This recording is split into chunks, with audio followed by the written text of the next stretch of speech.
Devlada. I got all I need when I got you and I. So look around me, see a sweet light.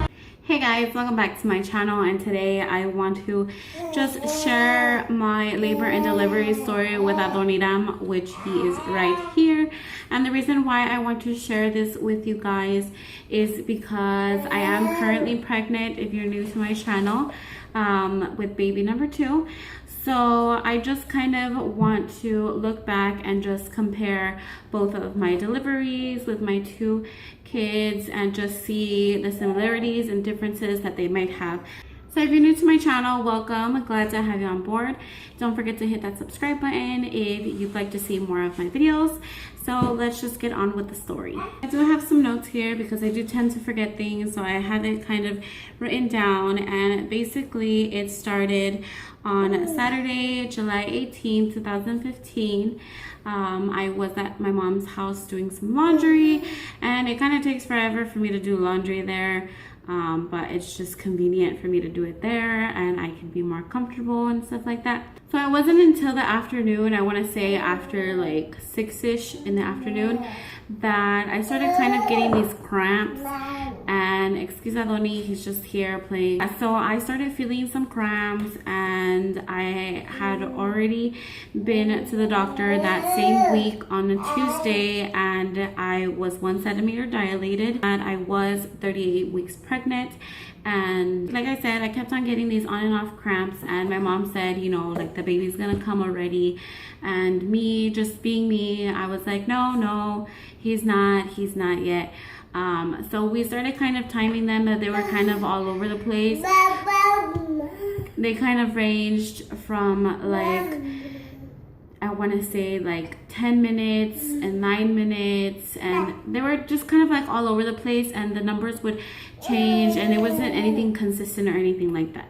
So during that night, I had absolutely no sleep because I kept on waking up to this horrible like back pain, and I had a little bit of cramping, but it was mostly back pain that I was feeling, and it would wake me up, and I would just kind of deal with it and then go back to sleep. So I finally just decided to call it quits. I want to say around 6, maybe 7 o'clock in the morning of July 19th, which was a Sunday. So we were planning on going to church that morning, and I even took a shower and everything to go. And I started telling my husband, because he kind of woke up hearing me getting what I think were my contractions. So we just decided to stay because I wasn't gonna sit there for a whole 2 hours, and I had constantly been getting them. Again, the minutes were kind of all over the place. They had gone down to like, I want to say 6 minutes apart, maybe 7 and 8. So they were kind of like 7-8 minutes apart, I want to say. I can't really remember. It's been almost a year. This guy right here just loves seeing himself. But yeah, so we just decided to stay home, and I kept on feeling the pains, and I honestly didn't want to go to the hospital just yet because I wanted to make sure that, you know, they were consistent enough and they weren't going to send me home for having false contractions and all that. So finally, around 3, I want to say, I ate. So I ended up eating, like I said, and this guy just wants to grab the camera.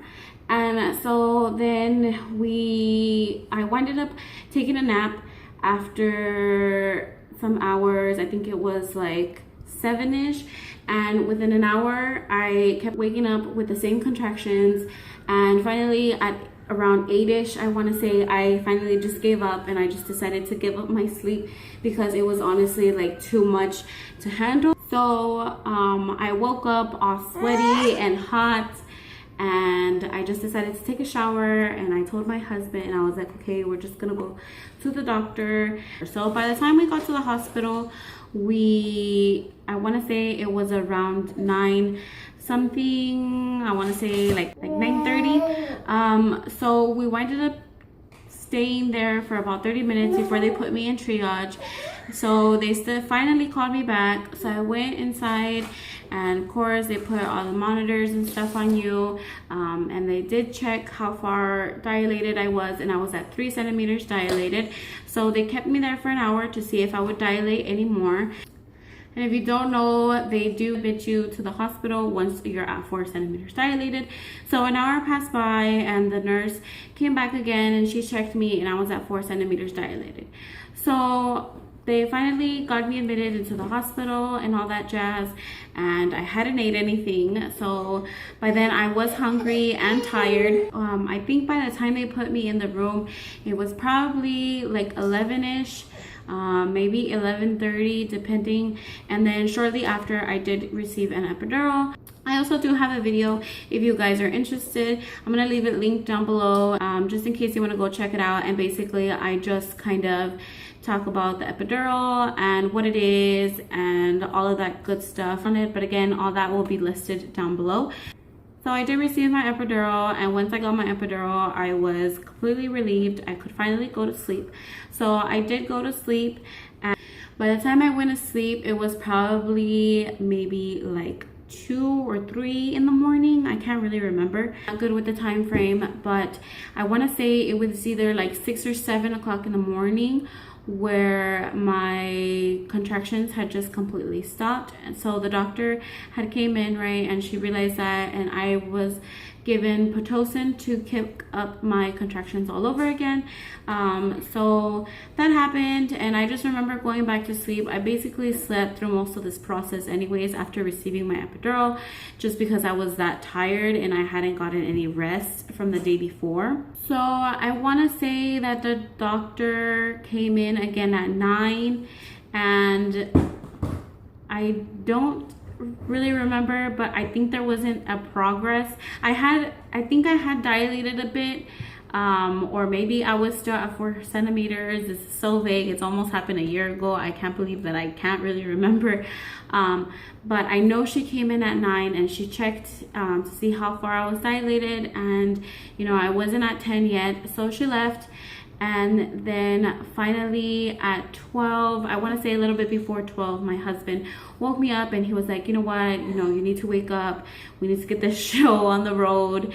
And I guess he was just tired of just being there.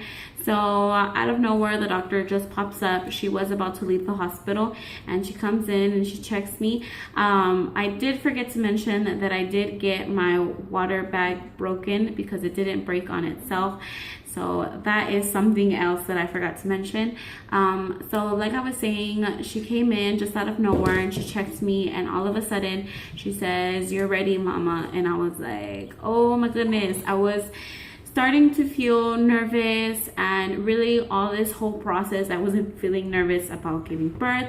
I wasn't feeling nervous about him coming already or anything like that. But as soon as she said that, I started feeling super nervous. I started feeling super nauseous, and even in the process of trying to push, I honestly just wanted to throw up because I wasn't even pushing right. Being a first-time mom, you don't know what you're doing, and even more so because you're numbed from the epidural. So I think that's what kind of delayed me in a way. If not, I would have maybe pushed him a lot faster, but I did take about like 20 minutes to push him out, which thank God, it wasn't a long labor or anything. Sorry if my lighting's changed. It's been really ugly outside, and now it just got super cloudy and dark out of nowhere. And finally, after 20 minutes, Adoniram was born, and he was born on the following Monday, which that Monday I turned 39 weeks. So I did get a 2nd-degree tear, which of course I did have to receive stitches and all that jazz. But that is basically my labor and delivery story. I do want to share a postpartum experience with you guys, so hopefully I can get that filmed kind of soon. And I know I haven't posted a video in a while, but I've just been extremely tired, and I've just found it more difficult now that Adoni is all over the place, and he just constantly wants to be playing and stuff like that. So if you enjoyed this video, please give it a thumbs up. If you're new, please hit that subscribe button. Like I mentioned, if you'd like to see more of my videos and more of my content.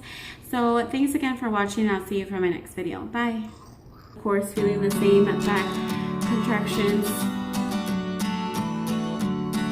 And I just know.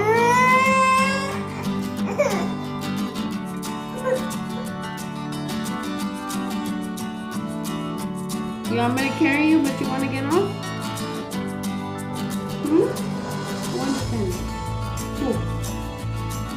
No, it's not funny. Is it on my head?